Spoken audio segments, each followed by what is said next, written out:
جدير مديحي عالم العصر قائد وبدر ظلام الجهل للجهل قارد أرى مركبي نحوك طرف البلاغة الذي شأوه في درك وصفك جائد قدي مركبا حتما فيوضات ربنا إذا جف عقلي أو إن الفكر جامد وإن رمت ألفاظا لإظهار فضلكم فخرت لي الألفاظ بل بعض ساجد وإن رمت أوراقا أراها تنافست بذا عرفت أقلام أنك سائد مطمطم بحر العلم في قلبك السليم حتى على ظهر العلا أنت قاعد بهيم ليالي العلم صار كصبحة لتبيانكم غرا وحتى الأساعد والصلاة والسلام على أشرف المرسلين سيد الأولين والآخرين سيدنا وحبيبنا وشفيعنا ونبينا ومولانا محمد وعلى آله وصحبه أجمعين ورضي الله تبارك وتعالى عن قطب العارفين وإمام الصديقين مولانا أبي العباس أحمد بن محمد التجاني وخلفائه المهتدين وأهل طريقة الفائزين الرابحين أما بعد قال سيدي العلامة العارف بالله الشيخ محمد بن عبد الواحد السوسي النظيفي التجاني رضي الله تعالى عنه وأرضاه وعنا به في الدرة الخريدة على الياقوتة الفريدة بالإسناد المتصل في أول الكتاب إليه وتقدم نص جيمها والحمد لله والحمد بالجر عطفا على ما قبله وبالرفع على الحكاية أي بدأت متبركا ومتيمنا بالحمد لله تأسيا بالقرآن العظيم وامتثالا لقوله صلى الله عليه وسلم كل أمر ذي بال لا يبدأ فيه بالحمد لله فهو أقطع إلى آخره. Alhamdulillah, donc lors de la séance précédente, nous avions commencé à parler donc du premier vers de Al-Yaqut al-Farida qui est Bada'tu bi bismillahi walhamdu idhada bi mahdir rida wal fadl lil ahmadiyyati. En fait, ce que j'avais oublié de souligner et de dire, c'est que comme on apprend les vers petit à petit, ce serait plus intéressant et plus important de les mémoriser. C'est-à-dire, et donc quand on mémorise les vers, après c'est bon. Voilà. Et donc au fur et à mesure, on avance, on mémorise donc par un vers, par deux vers. Bon, c'est pas difficile, normalement ce n'est pas difficile. Voilà, vu qu'on va commenter chaque vers après petit à petit. Et donc à partir de ce moment, on pourrait avancer et en même temps, à chaque fois, donc, on pourrait avoir, en tout cas retenir l'essentiel, vu qu'on a retenu les vers. Et si on retient les vers, on essaie de retenir au minimum une part du commentaire. Et donc on aura retenu l'essentiel, Inch'Allah.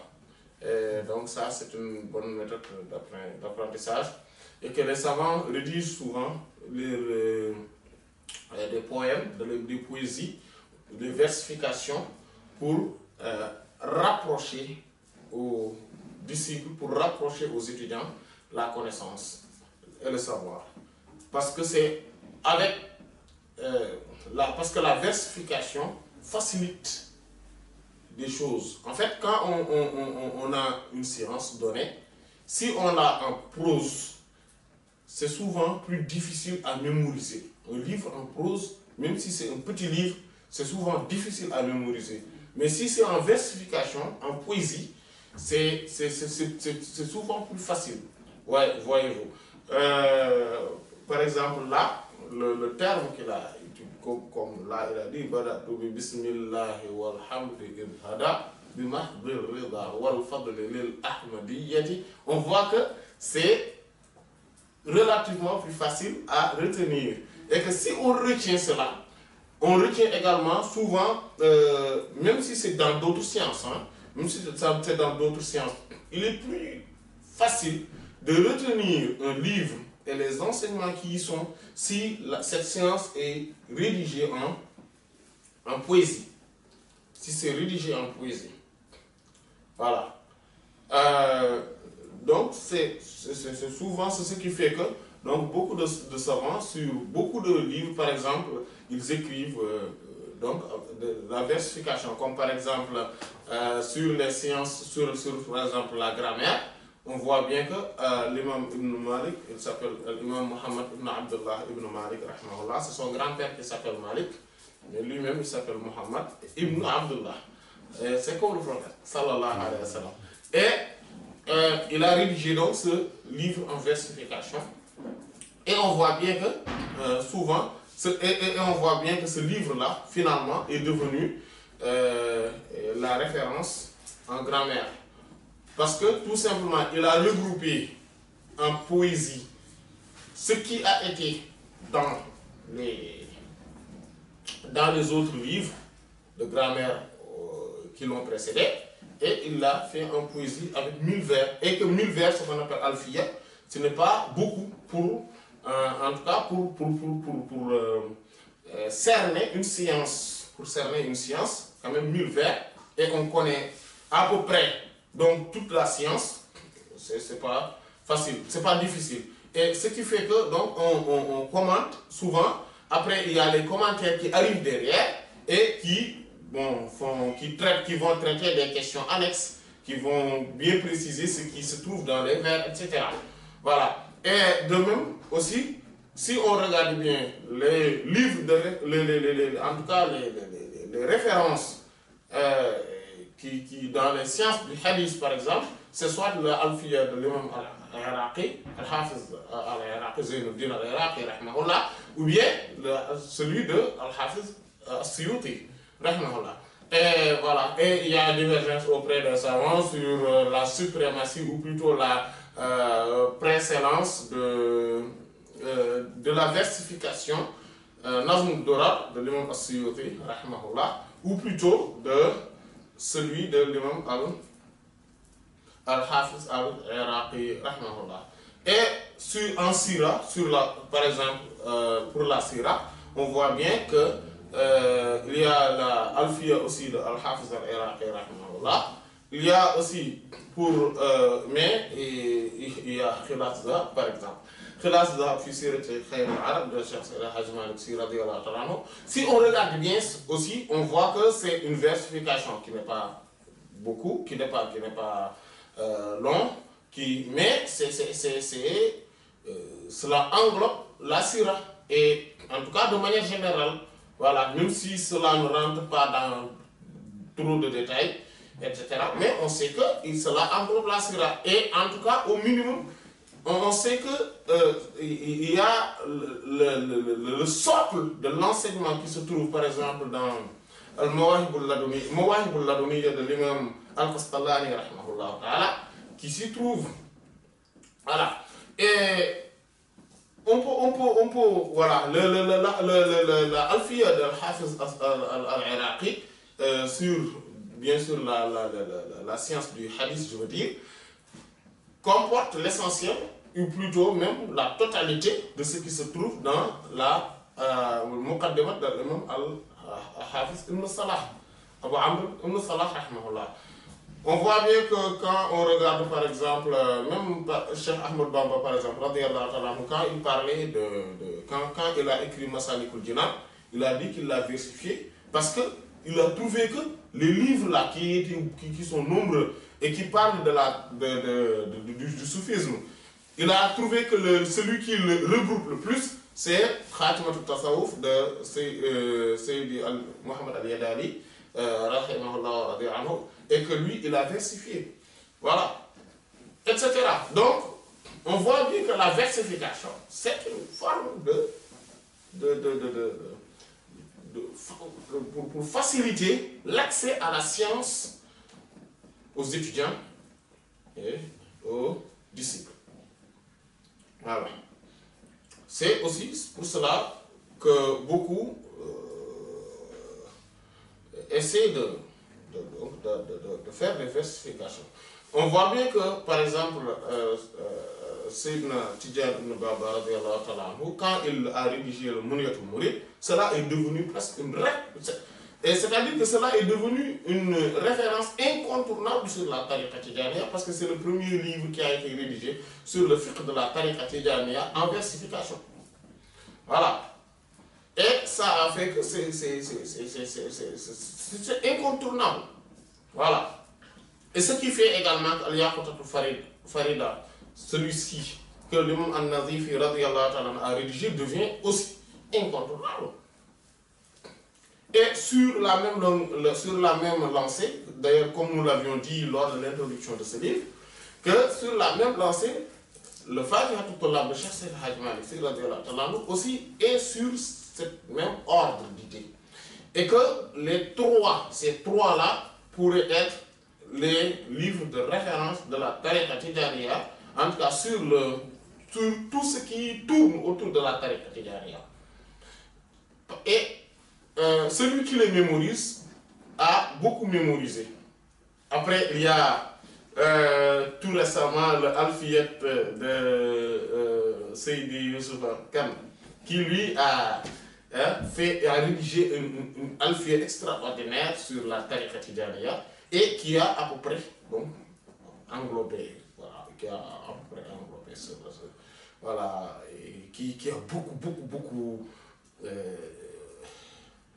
voilà, qui est extrêmement utile, extrêmement englobant, très, voilà, qui est vraiment très utile. C'est très bénéfique. C'est une alpha extraordinaire. Voilà, pour ceux qui ne le connaissent pas, parce que bon, je ne pense pas que cela puisse se trouver sur le marché pour le moment.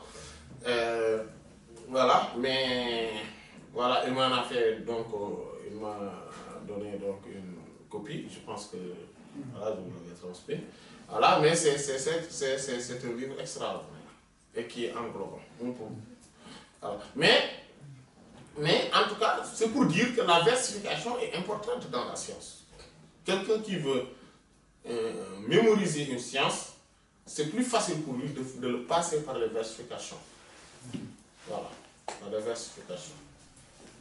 Et souvent, on voit bien que ce sont les définitions. Quand c'est versifié, c'est plus facile maintenant à retenir après. Et on ne l'oublie plus. On ne l'oublie plus. Voilà. C'est pour cela que aussi les savants trouvent des livres, et ils viennent et ils le versifient.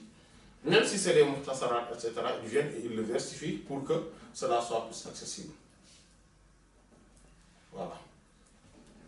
Donc c'était juste pour dire qu'il faudrait qu'on essaie de mémoriser les vers, parce que si on les mémorise, cela nous facilite en tout cas, tout ce qu'on va apprendre, Inch'Allah, si on mémorise les vers, après, bon, voilà. Le reste, c'est juste d'essayer de retenir l'essentiel du commentaire, ou plutôt, si on peut tout retenir, tant mieux. Mais sinon, on retient l'essentiel du commentaire, mais en mémorisant les vers, on mémorise en même temps, presque beaucoup de sens et de signification qui se trouvent dans ces vers-là. Voilà. Et aussi, cela nous permet d'agencer cette connaissance, de l'agencer. Voilà.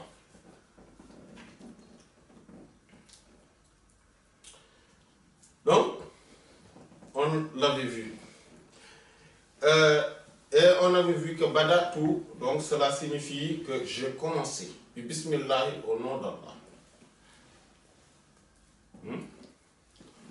Voilà. Et il dit que le nom d'Allah, et on a parlé lors de la séance précédente aussi de deux noms. Donc on a encore reparlé donc de Allah, donc du nom qui est donc le nom qui est le grand nom suprême mais apparent, et il y a un grand nom suprême qui est caché et qui n'est pas Allah, mais c'est le nom de l'essence.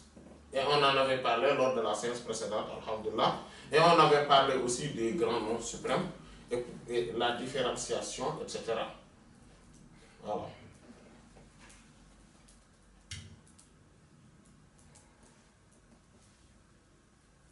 Et Allah, donc étant ce grand nom suprême, a donc 3 dimensions, comme nous l'avons vu. Il y a donc le fait que c'est la pointe à l'essence directement. Ça, c'est une dimension. L'autre dimension, c'est le fait qu'il pointe à la uluhiyya, c'est-à-dire la divinité. Et la troisième dimension, c'est le fait qu'il englobe tous les autres noms. Comme nous l'avions vu lors de la science précédente et que nous l'avions mis dans notre ma'arif, fakadhati lil awsafi fi sa'iril asa miqul innahu izahirul uluhiyyati. Voilà, c'est ça. Il est comme l'essence, le nom, Allah, comme l'essence par rapport aux autres noms. C'est-à-dire, de la même manière que l'essence englobe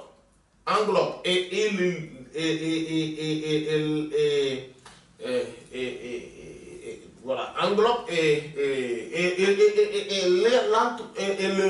l'endroit d'installation même de tous les autres attributs, comme l'essence l'est, et ils sont attachés à l'essence, c'est-à-dire que tous les autres attributs d'Allah, ces infinités d'attributs sont liés à l'essence. Voilà, sont liés à l'essence. C'est le mot que je cherchais.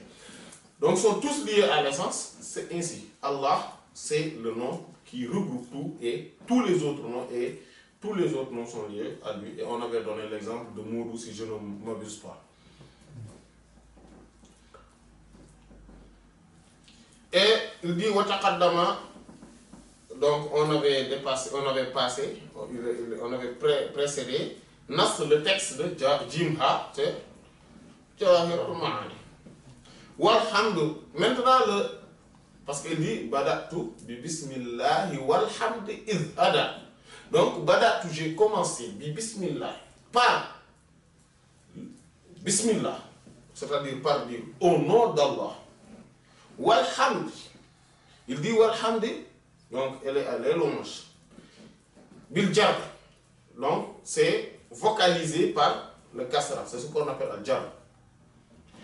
Atfan, donc, en guise de conjonction de coordination, ala ma qablahu, sur ce qui l'a précédé. Donc, c'est-à-dire, bismillah, bi, c'est le ba de bi bismillah, le ba qui est de bi, le premier bi de bi bismillah. Ce bi-là, qui fait que les autres sont venus ayant, c'est-à-dire en khafd, c'est-à-dire ayant le jar en bas, c'est-à-dire le kasra. Le kasra en bas. Et il dit, donc, bi bismillah, walhamdi, donc ce qui fait que, comme il y a la conjonction de coordination, donc, cela suit. Parce que cette conjonction de coordination montre que le genre, c'est pas, c'est le même. Donc c'est le même genre, c'est-à-dire que bismillah, ce qui fait que wa, et après toujours il y a des jar. Même si on faisait des wa et on dit des choses, jusqu'à la fin il faut faire des jar, en tout cas de khafd, maintenant parfois ça peut, on peut tomber sur des mots dont ces vocalisations ne vont pas agir, mais quand même on sait que là, normalement c'est le khafd, c'est-à-dire donc il faudrait un jar. Ici, par exemple, il dit, maintenant on pourrait dire wabir rafa. Cela pourrait être walhamdu bir rafa, c'est-à-dire l'élévation, bon, rafa, c'est-à-dire avec le dhamma. Ala hikaya, c'est-à-dire en considérant qu'on restitue, c'est-à-dire qu'on est dans la narration. Aïe, c'est-à-dire, badatu, je commence, je débute, mutabarrika, tout en étant dans la quête de la bénédiction, ou mutayamminan, et dans la quête de de la... oui, ça, on peut dire bénédiction aussi, parce que mutayammin, c'est le fait de chercher la bénédiction aussi, comme c'est mutabarrik, at-tayammun et at-tabarruk. Voilà, ce sont des synonymes. Voilà. Mais mutayammin a plus de... et plus du côté du fait de chercher l'aide, la force. L'aide et la force. Voilà. Et mutabarrik, c'est-à-dire tabarruk, est plus du fait de chercher la bénédiction dans sa globalité. Bil hamdi, par le nom, par le hamd, par les louanges, lillah, à Allah, exalté soit-il. Donc, on dit, donc, je commence par le nom de Allah, en disant au nom d'Allah, mais je commence cette poésie aussi, cette versification, hein, par les louanges d'Allah, c'est-à-dire en cherchant également la bénédiction et l'aide, le soutien, voilà, demandant le soutien d'Allah subhanahu wa ta'ala, parfois en disant Alhamdulillah aussi, c'est-à-dire en faisant les louanges à Allah exalté soit-il. Il dit ta'assiyan, en prenant comme modèle, pour modèle, bil Qur'an, le Coran, al-Azim, le sublime, l'énorme, l'immense. Wamtisalan, et en me conformant, li qawlihi, à sa parole, sallallahu alayhi wa sallam. Kullu amrin, chaque chose, toute chose, zibalin, qui a son importance. On avait parlé de ce hadith-là, lorsqu'on parlait de la basmala. Kullu amrin, je vous rappelle bien, parce que l'autre jour, je me suis dit que le mot bal, en fait, ça signifie, en arabe, ça signifie donc ce dont on donne une importance, c'est-à-dire, voilà. Comme par exemple, quand on dit lam yahtur ala bali, ça, ce n'est pas arrivé ça n'a pas traversé ma mémoire, voilà, mes pensées. Donc, ce bal signifie penser. Voilà. Par exemple, walladhina amanu wa amilu salihati wa amanu bima nuzila ala Muhammadin kaffara anhum sayyi'atihim wa aslaha balahum. Là, aslaha balahum, il va réformer le chose, c'est-à-dire, c'est ça, c'est bal. Ça signifie bal aussi, c'est-à-dire une chose. C'est-à-dire qu'il va réformer leur chose. Voilà. Et là, ici, quand il dit kullu amrin zi balin, toute chose qui a une importance. Donc, on voit que bal ici signifie importance. Voilà. On voit, donc ça fait, on a trois significations de bal dans la, voilà, dans la langue arabe. Voilà. Maintenant, après, il y a en français, il a une autre signification qui n'est pas souvent très noble. Et aussi, c'est le nom de famille. Donc, des balles, comme on dit. Voilà. Et donc, toute chose qui a une importance, kullu amrin zi balin, la yabda, qui ne commence, fille par dedans, c'est-à-dire dont on ne commence pas par bilhamdulillah, par alhamdulillah, c'est-à-dire les louanges à Allah, faut cette chose-là, aqta est rompu, c'est-à-dire est coupé avant même d'être commencé. Donc, c'est-à-dire qu'il n'est pas complet, il est coupé, c'est-à-dire il est inaccompli, il est incomplet, il est imparfait.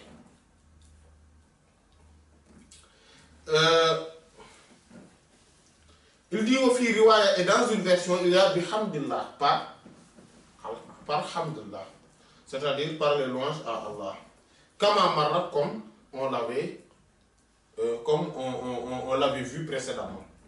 Au fi ukhra, et dans une autre, il y a aussi une autre version du hadith, kullu kalamin, toute parole, la yubda, dont on commence par fihi, dedans, bihamdillah, par hamdullah, par les louanges à Allah, cette parole-là, ajzam est lépreuse. Parce que juzam, c'est la lèpre. Et ajzam, c'est-à-dire pour montrer que c'est inaccompli. Aïd, il veut dire par là, maqtu'ul baraka. Maqtu'ul baraka, c'est-à-dire la baraka, la bénédiction qui devrait s'y trouver est coupée et rompue. Wa naqisuha est que la baraka est aussi diminuée. Et donc, la première version, c'est Bismillah. C'est une erreur d'édition sur la première. C'est Kullu amrin zibal la yubda fihi bi Bismillah fa huwa aqta. Et c'est par là qu'il a, et après, c'est pour cela, et il dit au fil de bihamdillah. Donc, c'est cette version. Voilà. Et il dit donc que c'est toute parole qui ne commence pas par Alhamdulillah aussi, c'est une parole qui est ajzam, c'est-à-dire qui est lépreuse, c'est-à-dire dont la baraka, la bénédiction qui s'y trouve est rompue et inachevée et incomplète. Et que donc cette baraka est diminuée. Donc avant de parler, il faut donc commencer par les louanges envers Allah subhanahu wa ta'ala. Voilà. Et avec le nom d'Allah, c'est comme le prophète sallallahu alayhi wa sallam il faisait. Le prophète sallallahu alayhi wa sallam, en faisant sa khutbah, il commençait par les louanges envers Allah, puis la prière sur le prophète sallallahu alayhi wa sallam, avant de dire rien ou quoi que ce soit.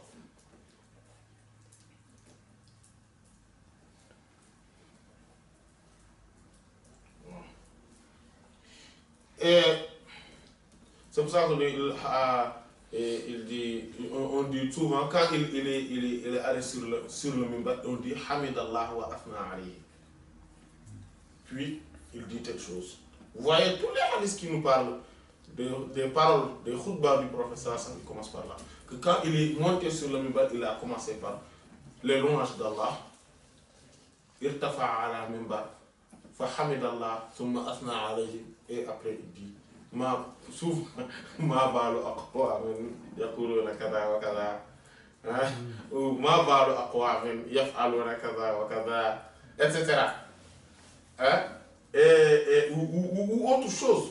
Dans plusieurs hadiths, ces hadiths-là sont dans les Sahih, dans les Sunan, etc. Il y a beaucoup de hadiths qui nous parlent de khutbah du prophète sallallahu alayhi wa sallam. Et à chaque fois, mais ces khutbahs-là, même que ce soit les khutbahs du vendredi ou les khutbahs d'autres, c'est-à-dire les discours qu'il professait, sallallahu alayhi wa sallam, en étant sur son minbar. Sallallahu alayhi wa sallam. Il disait souvent, et donc il louait Allah subhanahu wa ta'ala, et voilà, et voilà, et faisait ses éloges.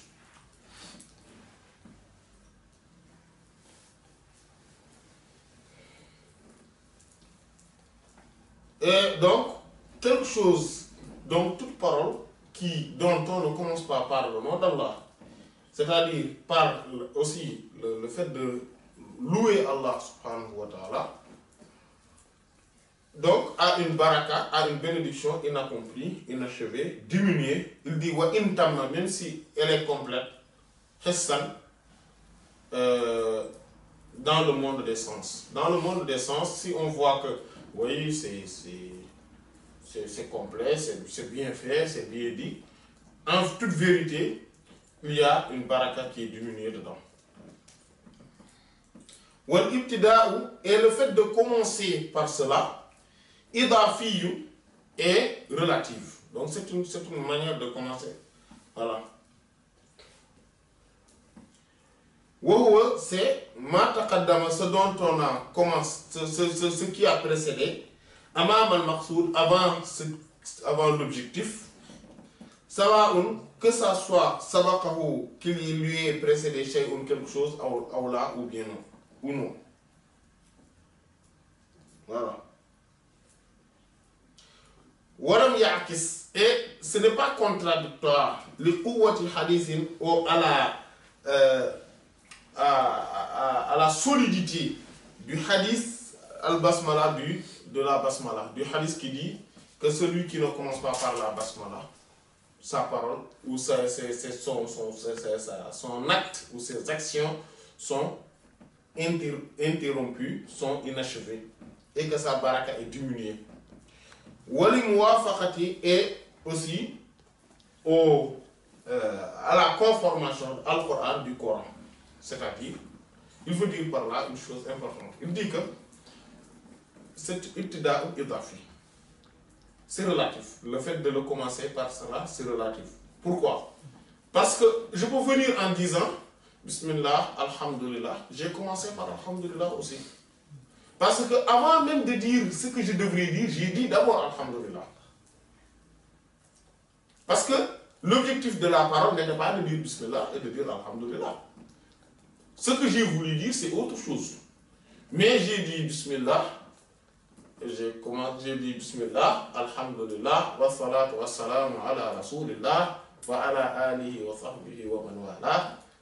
Et j'ai dit Amma ba'd, et je dis ce qui était à l'origine même de ma prise de parole. Je n'ai pas pris la parole pour juste dire Bismillah, Alhamdulillah, wa salatu wa salam ala Rasulillah, wa ala alihi wa sahbihi wa man wala. On est d'accord? Mais il faut que je commence quand même par celle-ci. C'est pour ça que c'est ibtida ou idafi.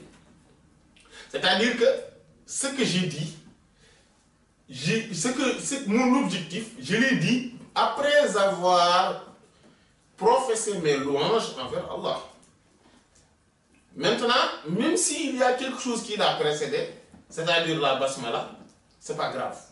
C'est pour cela que j'ai bien commencé par Alhamdulillah. Voilà. Et nous avions vu lorsqu'on parlait de la basmala, que la basmala était le commencement. Et après, Alhamdulillah. C'est pour cela qu'il a dit que ce n'est pas contradictoire à la solidité du hadith qui parle de la basmala. Ces deux hadiths-là ne sont pas contradictoires. Ça, c'est un.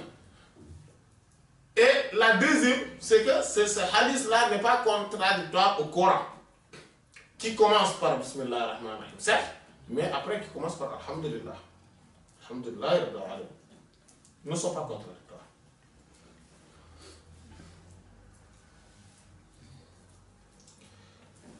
Maintenant, il va définir c'est quoi. Il va définir maintenant c'est quoi les louanges. C'est quoi Alhamdulillah? C'est quoi? Il dit Walhamdou les louanges. Et c'est extrêmement important.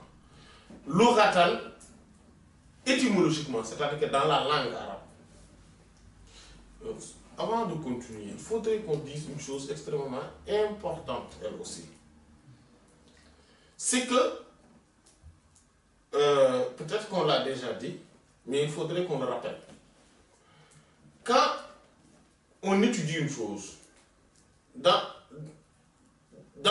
c'est-à-dire quand on est dans un procédé scientifique, dans la science, dans le savoir, dans la connaissance, il y a un procédé, il y a une procédure à suivre. On ne peut pas venir parler de science comme si on parlait de tout et de rien, du coq à l'âne. Non, c'est pas possible ça. C'est ce qui différencie le savant, l'étudiant, du vulgaire amateur. Voilà, quelqu'un qui n'a rien à voir avec la science. Celui qui est, comment on l'appelle, qui n'a aucune initiation.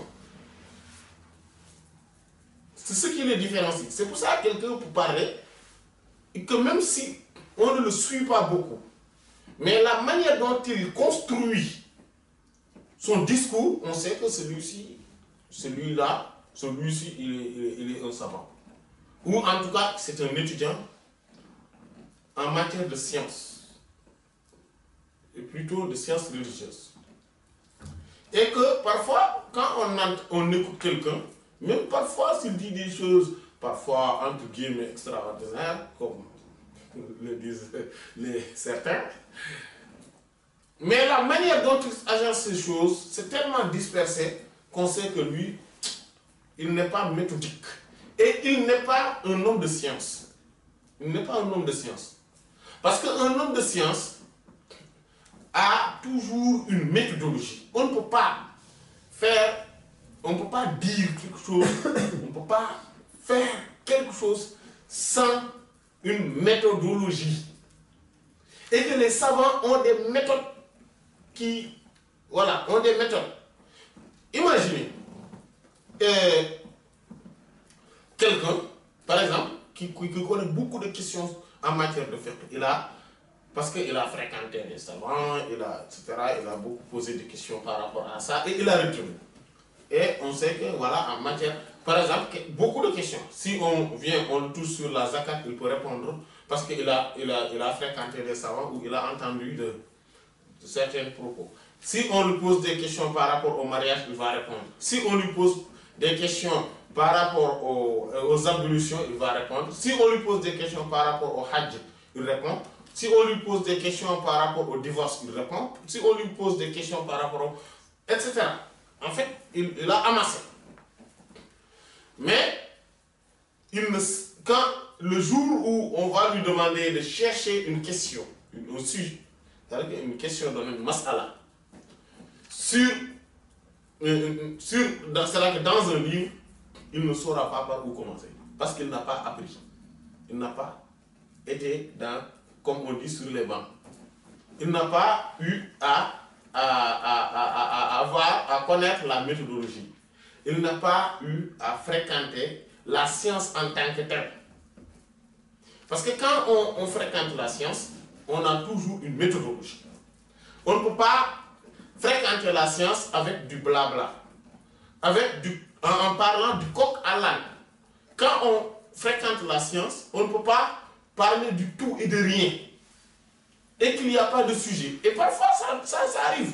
On voit des gens, et même si, par exemple, subhanallah, ce qui est plus étonnant, c'est que parfois, la conférence qu'on les a donnée a un thème. Ça a un thème. Mais quand ils viennent et ils vont parler, ils ne vont pas parler de ce sujet. Ils vont parler d'autres choses. Parce qu'ils n'ont pas de méthodologie. Cette méthodologie, pourquoi? Parce qu'ils n'ont pas été initiés dans la science de manière méthodique. Ou plutôt, ils n'ont jamais fait les bancs, comme on dit.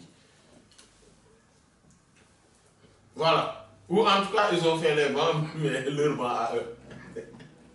Leur banc à eux, de leur manière. Mais pas avec la méthode que les savants ont établie. Et il faudrait savoir une chose.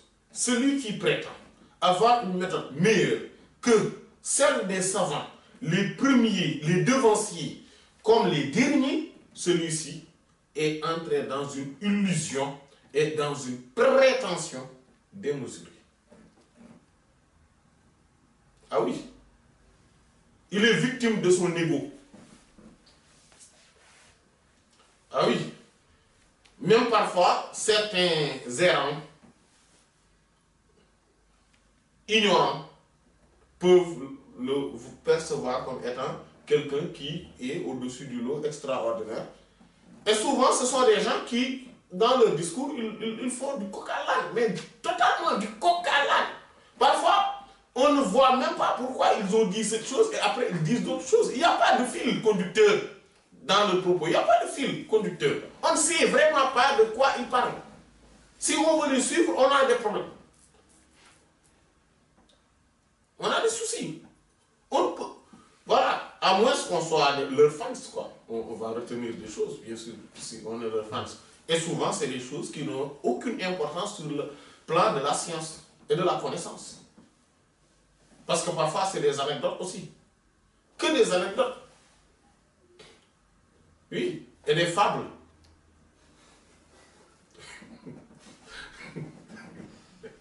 Oui.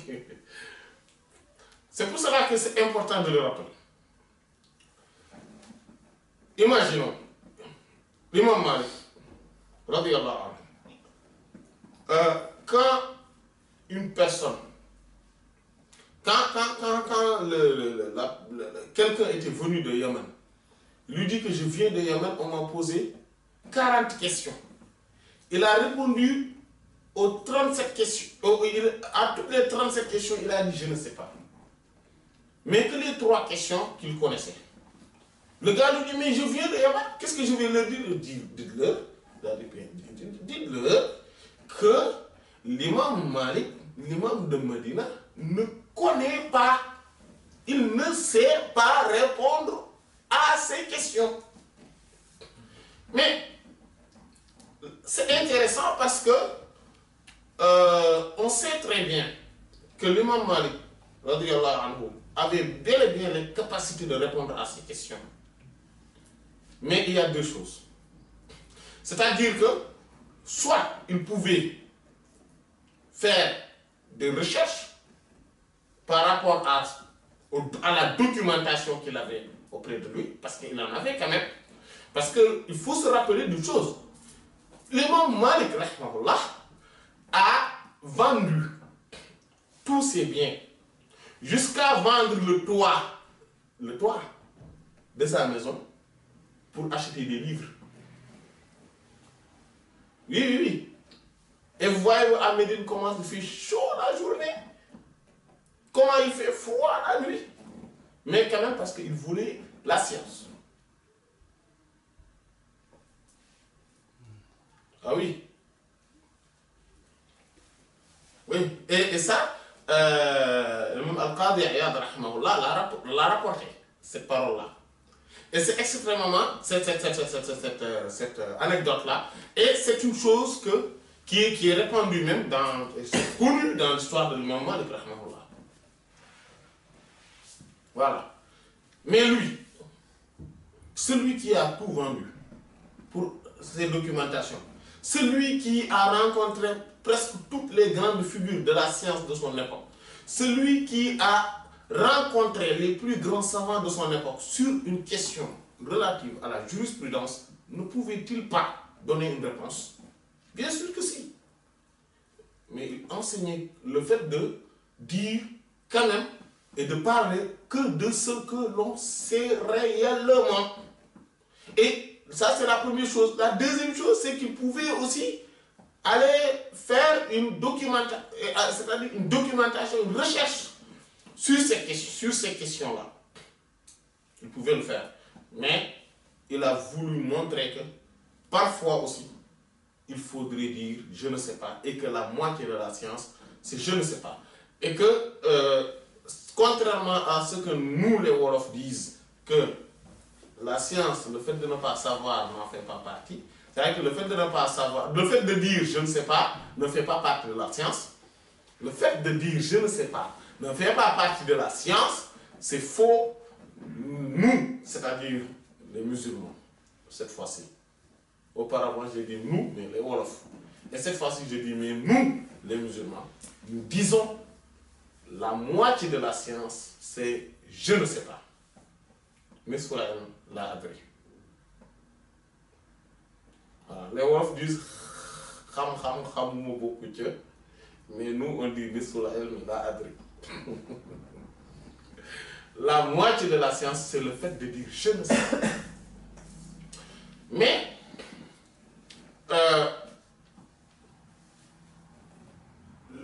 soit on peut dire également que l'imam Malik rahimahullah effectivement ne le savait pas, ne savait pas cela. Mais on ne peut pas enlever de lui le fait qu'il soit savant. C'est pas parce que on a fait un examen, si on peut s'exprimer ainsi, où il y avait 40 questions et qu'il a faussé les 37, c'est-à-dire qu'il ne connaissait pas les 37, il n'est pas un savant. Si c'était un examen, on allait dire qu'il a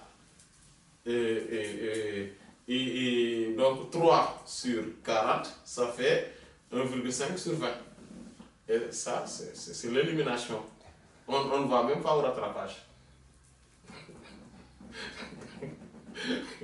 Et même parfois, l'université va regarder si vraiment elle va te retenir pour l'année prochaine. Mais cela n'enlève en rien le mérite de l'imam Malik. Si on le regarde sous cet angle-là. Donc le premier angle, on l'a déjà traité. Et ça, c'est un autre angle.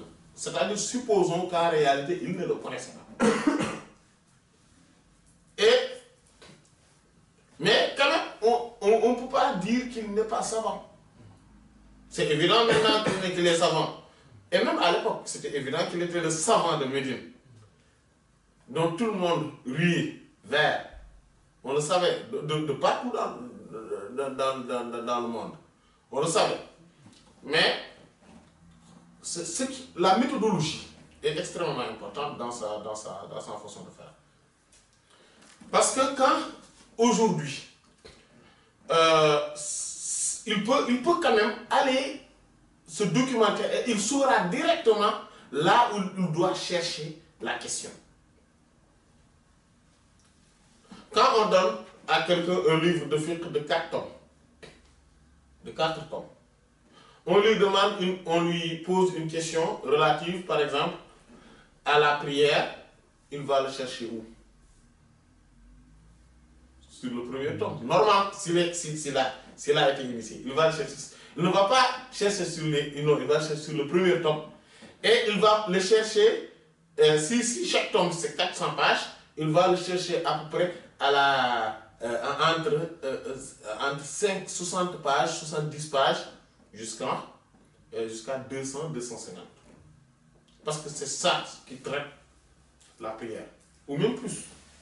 Mais, voilà, sur un livre de fiqh, où il y a 4 tomes, et chaque tome contient 400 ou 600 pages plutôt, 600 pages, la prière va traiter, par exemple, de la page 70 ou 100 jusqu'à la page 450, par exemple. Et il va savoir. Et la prière même, si on lui pose sur une question relative à la prière en groupe, ou on lui pose juste sur une question de la prière, juste la prière, en ne tenant compte de rien d'autre que la prière, il y a une graduation. Là, il va le chercher. Voilà. Si on lui pose des questions relatives à la prière, mais la prière en voyage, la prière du voyageur, il y a aussi quelque part où il va le chercher plus que dans un autre. Parce que quoi? Parce qu'il y a la méthodologie. Si on lui pose une question relative, par exemple, au riba, etc., il va le chercher plutôt sur le tome 3. Il ne va pas aller sur le 1, le 2. Non, il va les éliminer. Il va aller directement sur le tome 3. Par exemple, oui, si on lui pose des questions, par exemple, sur les sentences, il va le chercher sur le tome 4. Si on lui pose une question sur le mariage, il va le chercher sur le tome 2. Non, ou plutôt sur le tome 3, au début du tome 3, au début. Ou un peu après. Et que sur le tome 2, il va chercher les questions relatives à la zakat, à la... etc. Comment ça s'appelle? Au jeûne. Hein? Au hajj. C'est-à-dire qu'il y a une méthodologie. Si on vient, on demande à quelqu'un une question relative sur un livre de hadith, par exemple, une question de hadith, on lui demande par exemple une question relative au musalsal, c'est quoi musalsal? Et ou bien on parle de al-musalsal, on parle de cela, il ne va pas le chercher au début.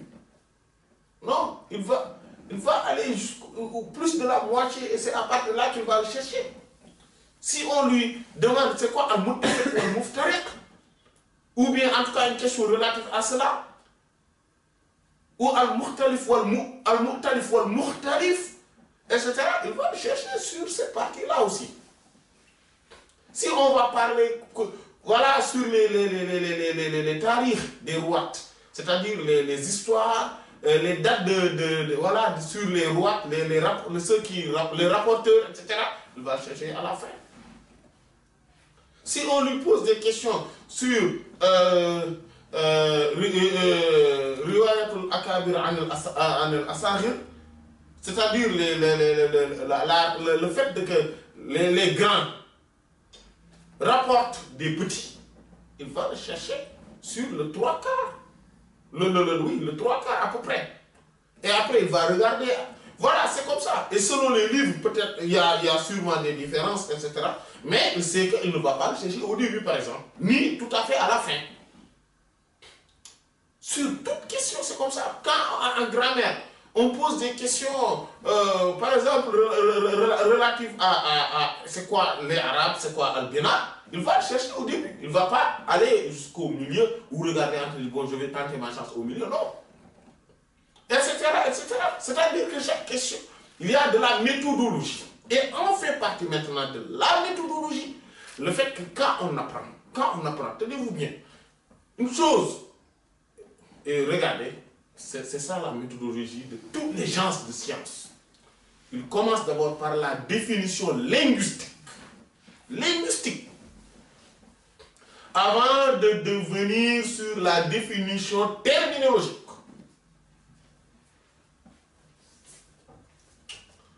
Oui. Et après, ils vont venir maintenant sur les ramifications, sur les questions relatives à cela. Et après, ils vont venir sur les questions annexes. Il faut une méthodologie. Voilà. Ce que j'ai appris des citations de la philosophie. Il y en a qu'à peu près 2 ou 3 que j'ai retenues jusqu'à aujourd'hui. Et parmi lesquels, il y a celui dans le discours de la méthode de Descartes, quand il disait « Mieux vaut chercher la vérité sur aucune chose que de le faire sans méthode. » Voilà. Celui-ci, je l'ai retenu parce que j'ai vu que c'est la méthode, parce que c'est important pour acquérir la science et des connaissances. Il faudrait une méthodologie. Il faudrait une méthodologie. Et quand je regarde, et dans toutes les sciences, c'est comme ça en plus. Quand je regarde les séries, ou plutôt les émissions qui parlent des enquêtes policières, je vois souvent ils ont une méthodologie bien rodée par laquelle ils commencent. À chaque fois, ils viennent, disent, voilà, il y a meurtre. D'abord, ils vont d'abord sécuriser le lieu pour qu'il y ait voilà, la scène de crime, voilà. Voilà, ils vont sécuriser. Et après, ils vont se poser la question à qui profite le crime. Ils viennent aussi, ils regardent, par exemple, et plus on est proche de la personne, plus on est le suspect numéro 1. Etc. Etc. Etc. Après, ils procèdent par élimination jusqu'à retrouver le meurtrier. Voilà, en fait, il y a une méthodologie qu'ils suivent. Et même sur beaucoup de choses, la datation, etc., il y a tout un système et tout un ordre, toute une méthode qu'ils ont pour savoir, en tout cas pour accéder à leur objectif le plus rapidement possible. Voilà. Donc, c'est sur toute chose, c'est comme ça. Dans toute chose, c'est comme ça. Dans toutes les sciences, c'est comme ça. Il faut une méthodologie. Il faudrait la méthodologie. Il faudrait la méthodologie. Voilà. Donc, devant toute chose, un étudiant en sciences, devant une question donnée, la première question qu'il devrait se poser, c'est quoi? C'est de savoir, mais ce mot-là, ce terme-là, cette expression-là, qu'est-ce que cela signifie? Linguistiquement d'abord. C'est pour cela que la langue, si on veut l'apprendre, le plus rapidement possible, souvent ceux qui me demandent de les conseiller l'apprentissage de l'arabe, ils veulent connaître l'arabe, etc. Je dis non. Vous voulez juste savoir, suivez les sciences de manière générale, traduites et explicitées, et vous allez en même temps acquérir la langue arabe. Maintenant, oui, à un moment donné, il faudrait apprendre la grammaire, etc. Mais on n'a pas besoin de s'y concentrer, ils perdent beaucoup de temps, comme le font certains, qui qui n'en finissent pas à apprendre les langues sur, voilà, voilà, les livres qui traitent, qui enseignent la langue arabe, qui enseignent, oui, le vocabulaire, qui enseignent les poésies des anciens, etc. Shara, Jahiliya, etc. Ils font perdre leur temps sur ça, ils apprennent une Bouride, Maqamat al-Hariri, etc. Après ils passent, etc. Et pensant qu'ils ont acquis de la science alors qu'ils ne connaissent rien jusqu'à présent. Ils ont juste connu la langue.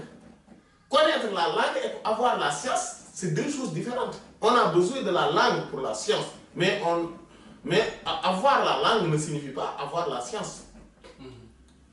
Oui, je peux bien connaître le français sans rien savoir de la sociologie ou de l'économie, parce que je ne l'ai pas appris. Oui. Et ça, c'est extrêmement important. Quand on apprend une chose, on débute par... Quand on apprend la langue, c'est pour faciliter l'accès à la science. La langue n'est pas un objectif en tant que tel. Elle n'est pas un objectif en tant que tel. C'est pour accéder à la science. C'est pour cela que quand on apprend maintenant à travers les livres de science, mais qui sont traduites, c'est-à-dire que, par exemple, c'est pour cela que nous adoptons cette méthode-là. Chaque mot, on le traduit. Et après, on essaie d'expliquer. Voilà. Et là, on acquiert du vocabulaire et on acquiert aussi des règles de grammaire, etc., des choses comme ça. Et quand on a cela, c'est bon. Si on l'a, par exemple, dans le tafsir du Coran et des livres du hadith, plusieurs livres de hadith, c'est bon, après on a ce dont on a besoin pour la langue arabe. On l'a. Parce qu'on ne peut pas passer, comme il le fait. On voit que depuis qu'on a commencé, à chaque fois qu'il passe quelque part, il fait à peu près une analyse grammaticale, il va parler de la rhétorique, c'est-à-dire la balagha, il va parler de